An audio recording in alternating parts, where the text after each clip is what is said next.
evening and welcome to ILTV Weekly. I'm Steve Leibowitz, and joining me today are Professor Moshe Amirav, a political science professor from Hebrew University, who was also at Peace Talks together with Prime Minister Ehud Barak, and Martin Sherman, Dr. Martin Sherman, director of the Israel Institute for Strategic Studies, who has a background that includes a number of years in the Israeli security establishment.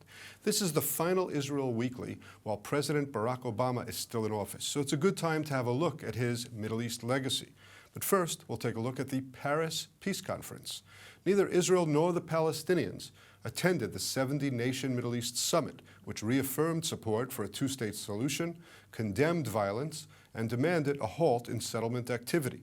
Israel called the gathering irrelevant, while the Palestinians said it was watered down. Let's hear these comments from Jerusalem and Ramallah.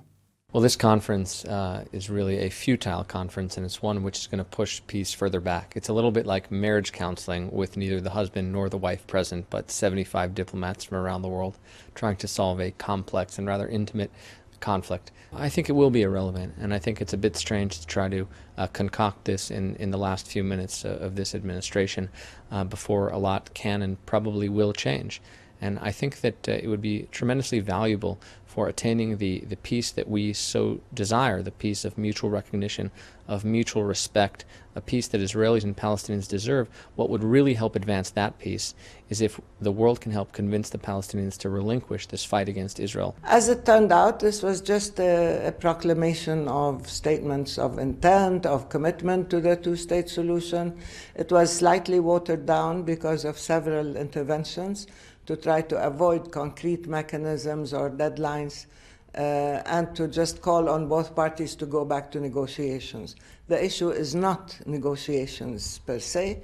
The issue is what is the basis of the negotiations and what is the behavior of Israel as an occupying party. Professor Amirav, the new Director General of the Foreign Ministry says that the fact that the Paris Conference has no follow-up from the Israeli perspective is actually the most meaningful accomplishment. Was there any real point of this gathering? I think that in the beginning they thought it will come to a kind of a much more serious thing that it happened. In the end of the day, they understand that it's nothing. I mean, it was a meeting and another one of the 1,000 meetings that the Europeans had in the last few years about the Middle East, no fruits and no future for that. And even the Europeans understand today that in order to have a breakthrough, they really need the Arab League, they need the Americans, and without them, they can't go alone.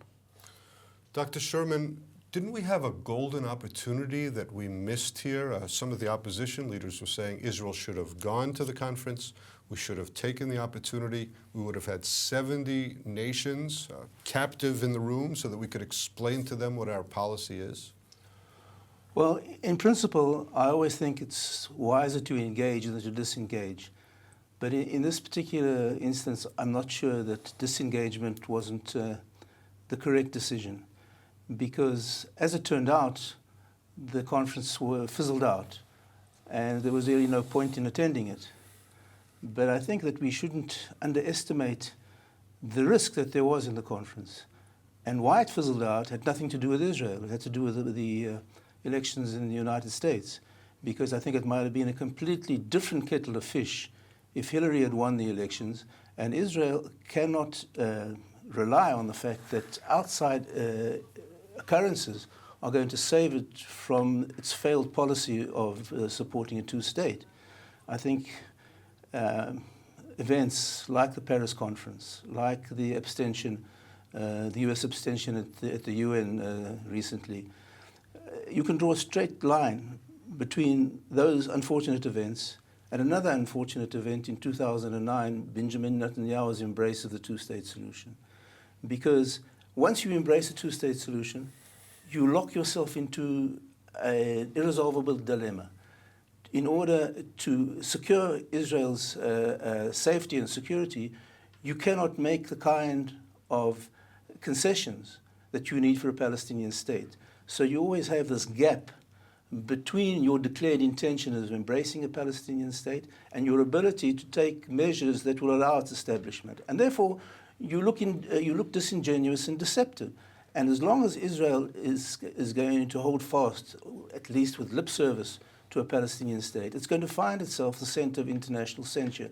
And unless it can extricate itself from its commitment to two-state solutions, things like the UN vote and things like the Paris Conference with a bit more substance to them are going to continue. And so I think Israel has to re-examine itself rather than blame a hostile international community, which is hostile. But it's hostile also because Israel has very little to rebut that hostility. Professor Amirav, yes, in 2009, as Dr. Sherman said, there was a speech, very famous speech now, by Netanyahu talking about a two-state solution. But today, there are ministers, Naftali Bennett is one of them, who will openly say and loudly say to anyone who asks, including the international media, that Israel does not support a two-state solution, doesn't need it, and it's a wrong policy for Israel. So what is the policy of the government of Israel? Does Israel even support the notion of a two-state solution?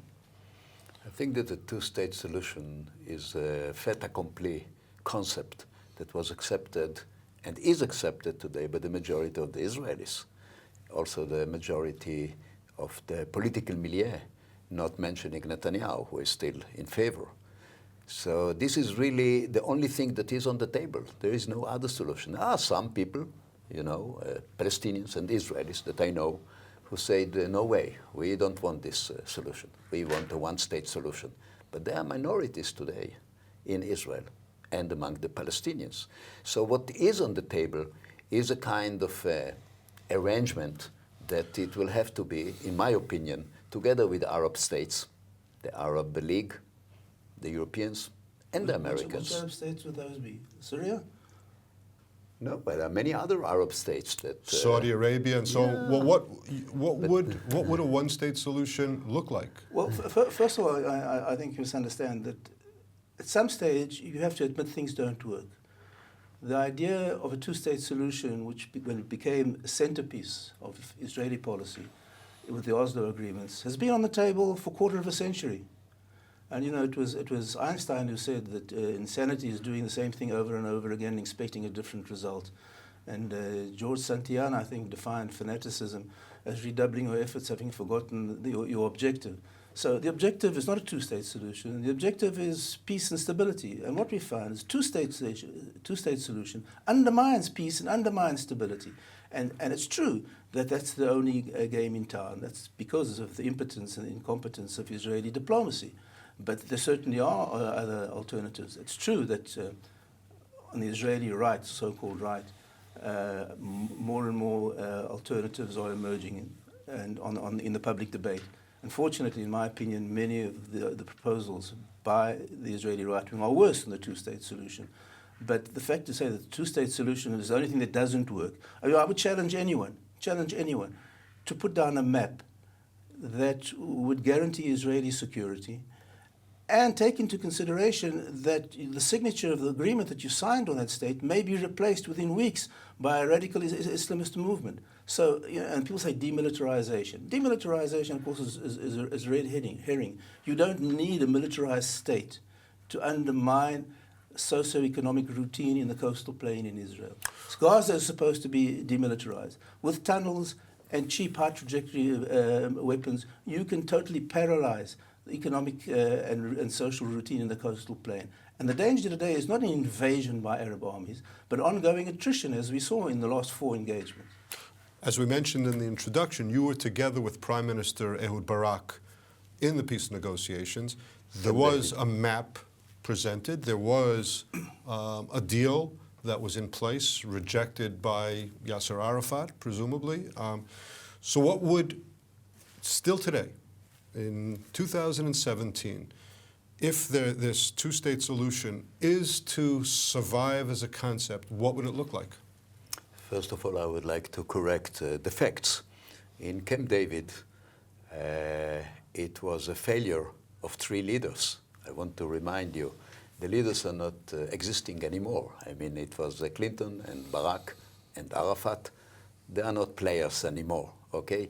But I want to remind you, because we forget very easily things, the conference failed not because of Arafat. It failed because of Barak and Arafat, both of them. And if you ask about my prime minister, 50% of the blame is on him.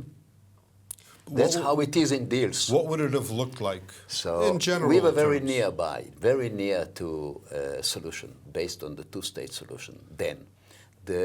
I'm not going to get into it right now. I wrote about it. Is it still relevant, even without getting into the details of it? Would that plan today, with all the changes that have taken place in the years that have passed, would that deal still be relevant?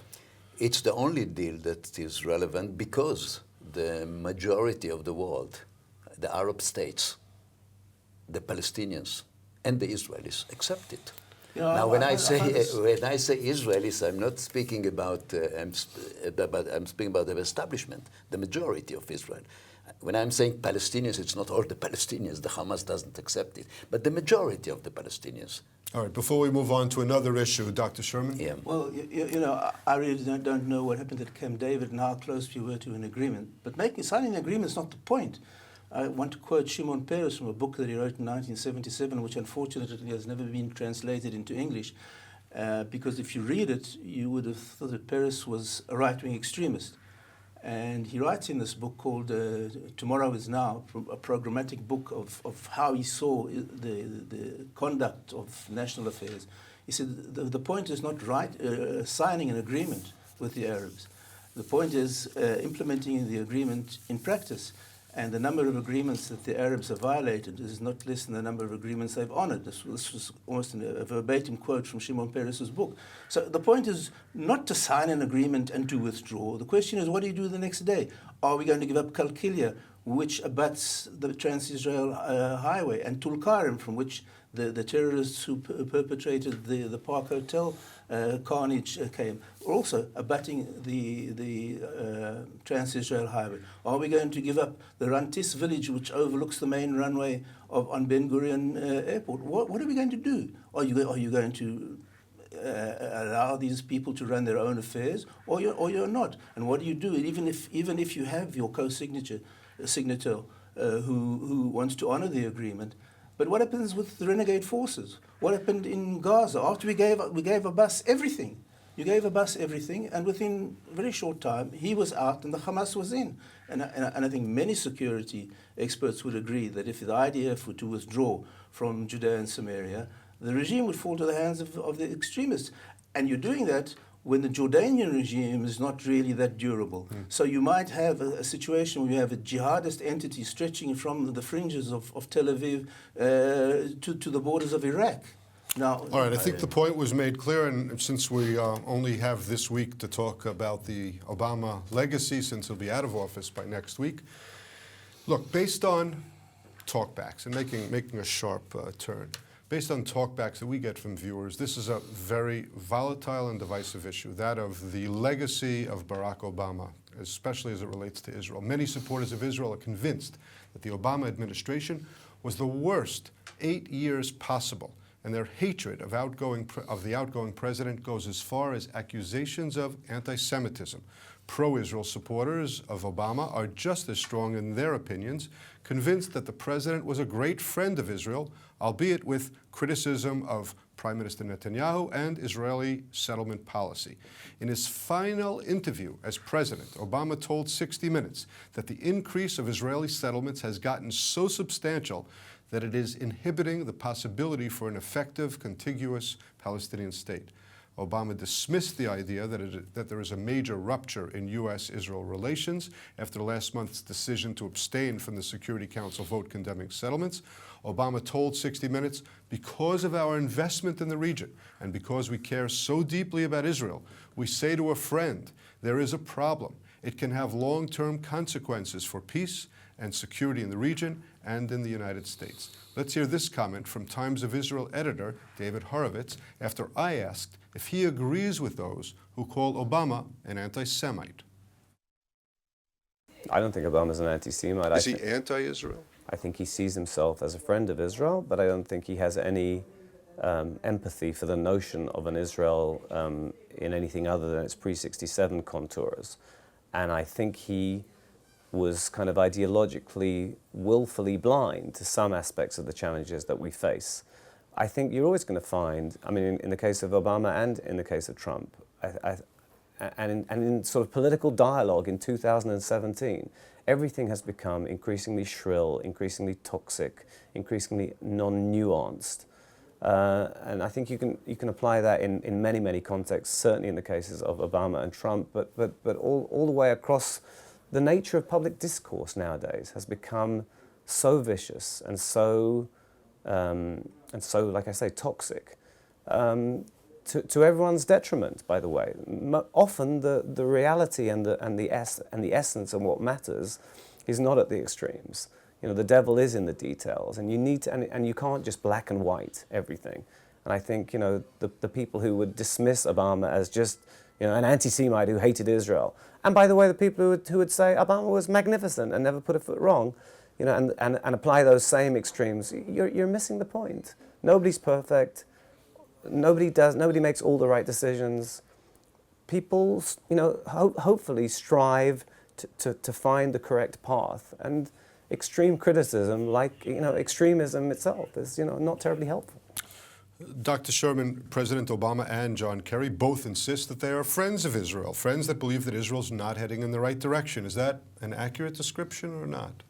No, I don't think it's accurate. I don't think, well, I would hesitate to say that Obama is an anti-Semite, but I certainly would say that he harbors great animosity towards Israel in general. I don't think he's an anti-Semite, I think he's Islamophilic.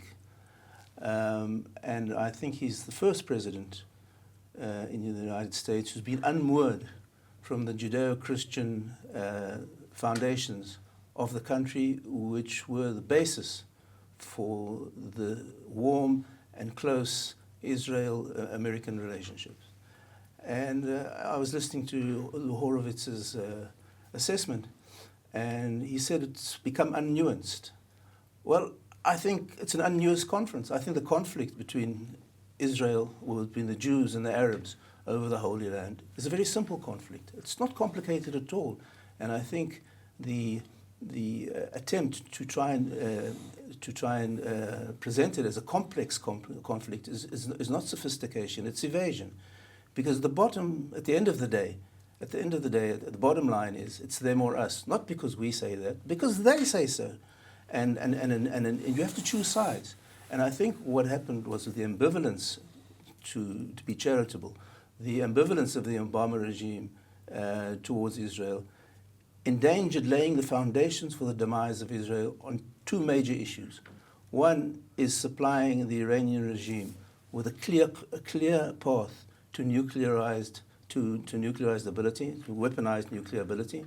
And the other was setting up a terrorist base which would make routine life in Israel impossible, which would operate under the nuclear umbrella of Iran. So this would severely hinder Israel's ability to deal with a terrorist entity. And as I said before, the major danger to the existence of Israel today is not a catastrophic or cataclysmic invasion by Arab, but it's an ongoing erosion and attrition of routine life in Israel, which would be much easier to do if you had the umbrella of the Iranian nuclear program.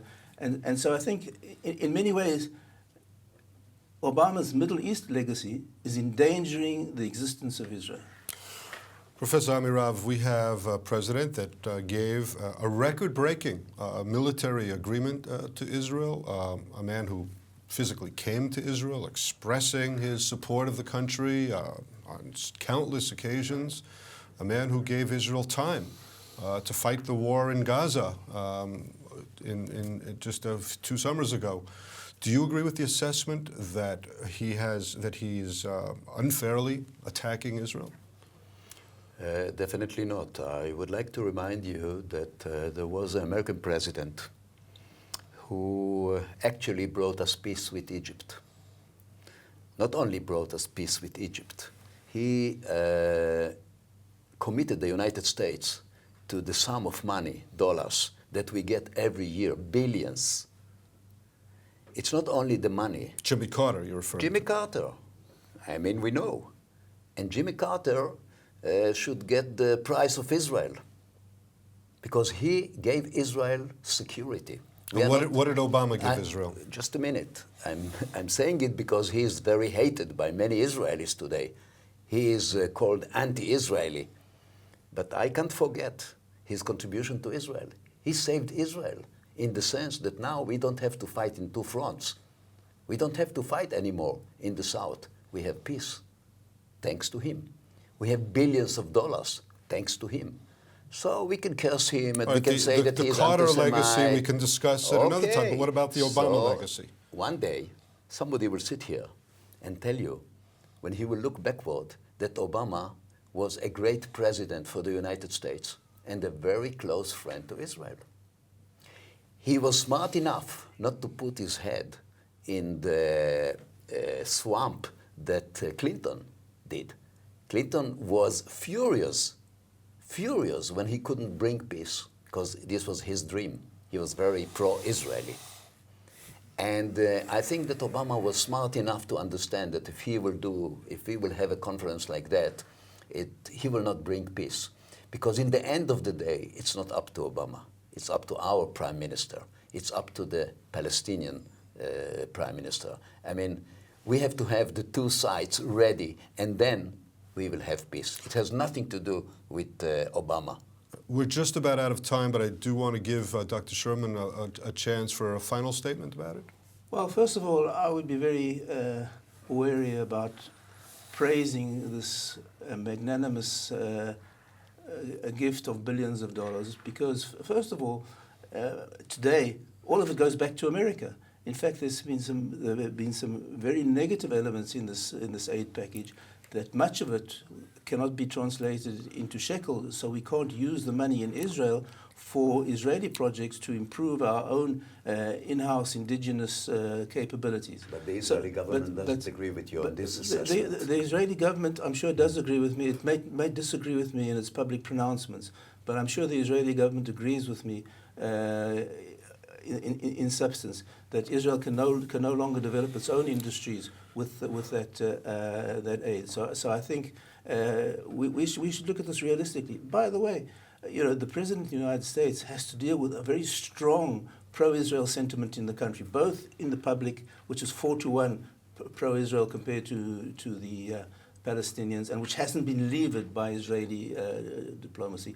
So it's very strong support in the Congress. So in many ways, Obama's animosity towards Israel has been severely curtailed.